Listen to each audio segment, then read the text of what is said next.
શાંત હૃદયના ભાવ સાથે આ દુનિયાનો સર્વશ્રેષ્ઠ મંત્ર અને શ્રેષ્ઠતમ જીવન જીવવાની પ્રેરણા આપતો પ્રેરક બળ પૂરી પાડતો શક્તિનો મંત્ર છે. આ ગુરુ સત્તા દ્વારા આપણને મળ્યો અને એ શક્તિથી સમસ્ત સમાજ અને સારા વિશ્વનું કલ્યાણ, મનુષ્યનું દેવત્વ, ધરતી પર સ્વર્ગનું વાતાવરણ બનાવવાની યોજના બનાવી હતી. આ છેવાડાના ગામડા માંગર ક્ષેત્રમાં છેલ્લા સુધી સવાર સુધી આવવાનું જે કંઈ પ્રેરણા બળ આપ્યું હતું એ મહામંત્ર આપ્યું છે અને એટલા માટે જ આ મહામંત્રનું એકવાર પઠન કરવું. ઓમ ભૂર્ભુવઃ સ્વઃ તત્સવિતુર્વરેણ્યં ભર્ગો દેવસ્ય ધીમહિ ધિયો યો નઃ પ્રચોદયાત્. હિમાલયની પરમ સત્તા પરમ પૂજ્ય ગુરુદેવ વંદનીય માતાજીના સૂક્ષ્મ સંરક્ષણમાં શાંતિ કુંજ હરદ્વારની પ્રેરણા પ્રાપ્ત થઈ રહી છે. આદરણીય ડૉક્ટર પ્રણવભાઈ, આદરણીય પૂજ્ય સત્યા શૈલીજી, આદરણીય ચિન્મય ભૈયાજી આપણા સૌના માર્ગદર્શક રહ્યા. આપણે 21 સદીમાં આવી રહ્યા છે. આપણું સંવિધાન સારા વિશ્વમાં વ્યાપ્ત બની રહ્યું છે અને આવા જ્યોતિ કળશના રૂપમાં અમે એના પ્રકાશ આપણા પંચમહાલ જિલ્લામાં પ્રવેશ થઈ ચૂક્યો છે.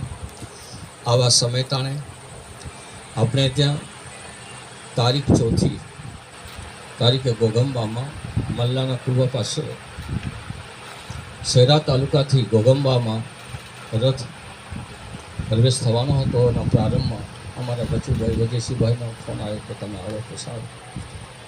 મેં ઘરની પરવાનગી પણ મળી ગઈ. હું ત્યાં ગયો. અમારા ભાઈઓ કહે છે કે તમે ભોજન પ્રસાદ કરીને લો. મેં કીધું ભોજન પ્રસાદ નહીં, મારે જવું પડે. 6 તારીખે આ કાર્યક્રમ ગાયત્રી જયંતિનો છે, ગંગા દશેરાનો છે, મેં તૈયારી કરી છે. એટલે હું આવ્યો અને લગભગ હું જ્યાં જાઉં છું ત્યાં લગભગ ભોજન પ્રસાદ ઓછો લઈ ગયો છે. એટલે અમારા ઘરથી કીધું કે તમારા માટે ટિફિન તૈયાર છે, ભલે 4 વાગે જમી લેજો. એટલે ઘરે ગયો અને મારી સાથે સમાભાઈ પટેલ સાથે મારા ભાઈઓ સાથે હતા. અમે બધાએ શક્તિપીઠ પહોંચ્યા. શક્તિપીઠમાં મેં ભોજન લીધું. 5:01 મારા પર ફોન આવ્યો કે તમે મારે જવું છે ઘરે લીમડિયા, મને લીમડિયા મૂકી આવો. કે એનું કારણ શું કે એને એક કેવું હતું, મારે ઘઉં છે, બધા કંઈક સફાઈ છે, ખેતરનું કામ આમ તેવું છે, એટલે મૂકી ગયો. મેં કીધું કે આવતીકાલે અમારા ડ્રાઈવર હતા હીરાભાઈ, કહે છે કે એને કામ હતું જતા રહે. મેં કીધું કે હીરાભાઈ છે ને, આવતીકાલે સવારમાં હું તને ઘરે મૂકીશ અને વાંસ્યા કરીને ગામ છે ત્યાં વાસ્તુ પૂજન કરી આવીશું. તો ચાલો 1 2 કાજ થઈ ગયા. પછી કે ચાલો એને બધા એના મને ગયા પછી મને ખબર પડી કે એના બધા સોફા ઉપર એના બધા કપડાં, અમારી 2 દીકરીઓ છે અમારા દીકરાની, એ દીકરીઓના પણ દફતરો તૈયાર હતા કે અહીં તો વાંચતા નથી, ત્યાં એને વાંચશે થોડું. સોફા પર મૂકેલું મેં જોયું જાતે.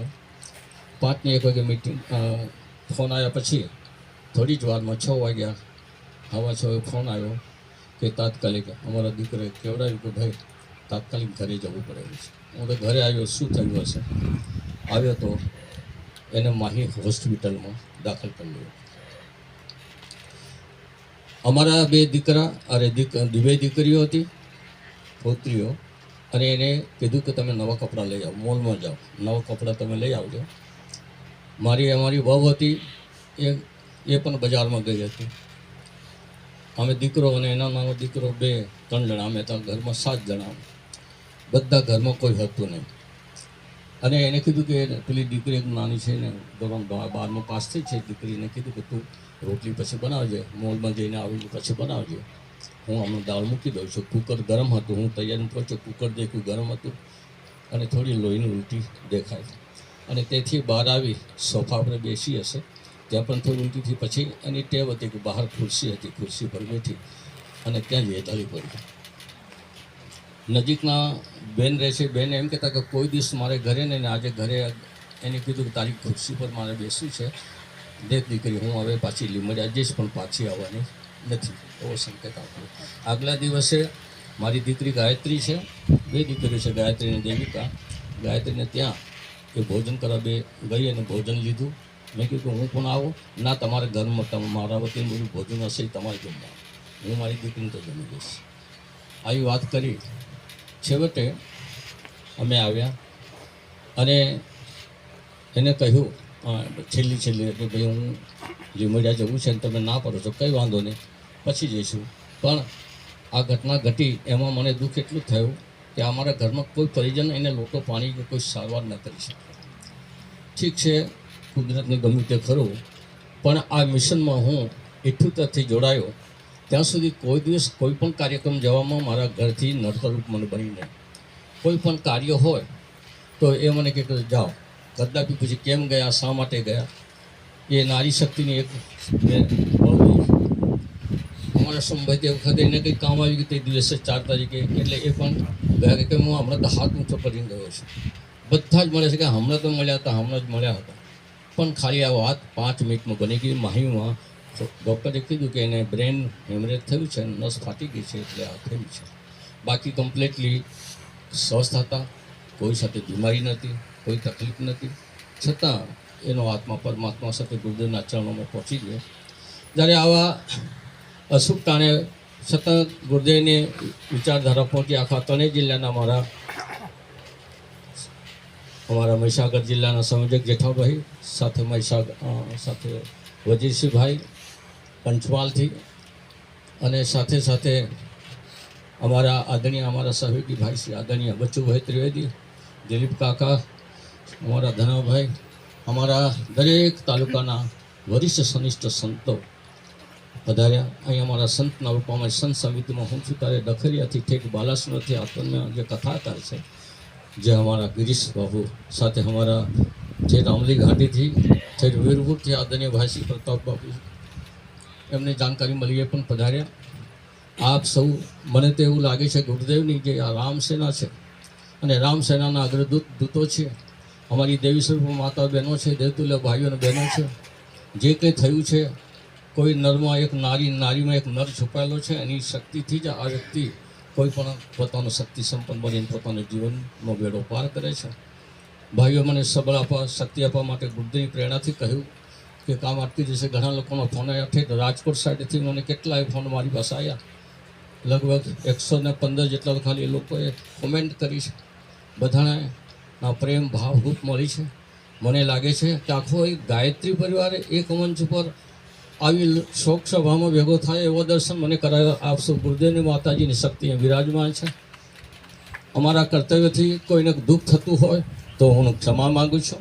પણ કહેવાય છે કે કંઈ પણ માણસ ભૂલ કરે છે, પણ ભૂલ કોનાથી થઈ, કેમ થઈ, શા માટે થઈ, એનું એ લોકો ચિંતન નથી કરતા. એક તરફી નિર્ણય લે છે, ત્યાં તકલીફ પડે છે.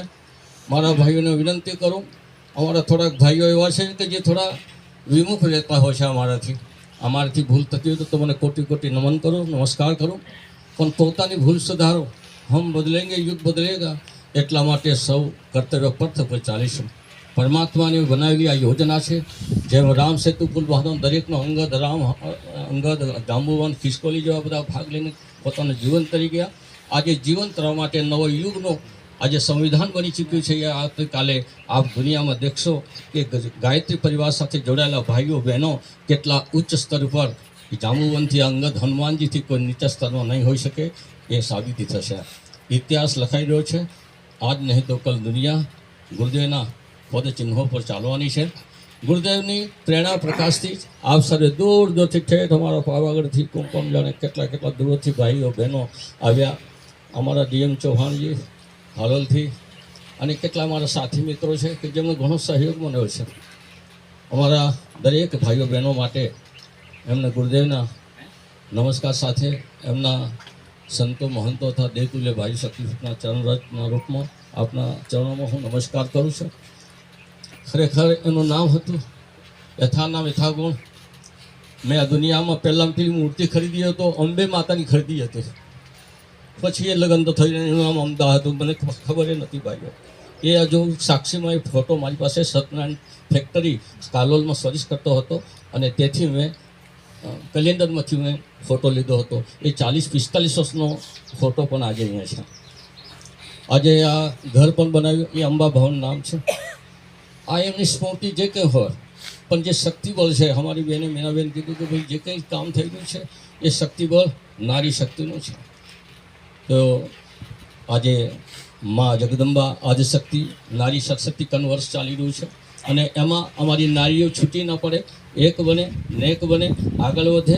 એટલું જ નહીં, નારી શક્તિની જોર આપવાવાળી મા, મહિલા જાગરણ કરવાવાળી મા આપણી સૌની મા ભગવતી દેવી શર્મા અહીંયા બિરાજમાન છે. આપણા ગુરુ આરાધ્ય દેવ છે, જેની કૃપાથી આપણે આગળ વધ્યા. આપ સૌને ખૂબ ખૂબ હૃદયપૂર્વક હું અસતોમાં સદગમય, તમસોમાં જ્યોતિર્ગમય, મૃત્યોર્માં અમૃતમ ગમય. ઓમ શાંતિ શાંતિ. આદરણીય લોકલીલા નેતાજી, અમારા ભાઈ સાહેબ શ્રી ડિંડોર સાહેબ, અમારા જે કંઈ રાજ નાયકો આવી રહ્યા છે, જે પણ ગુરુ સત્તાની પ્રેરણા પ્રાપ્ત કરી છે એવા આવી રહ્યા છે, જેમનું સન્માન છે. ખૂબ ખૂબ ધન્યવાદ. નમસ્કાર.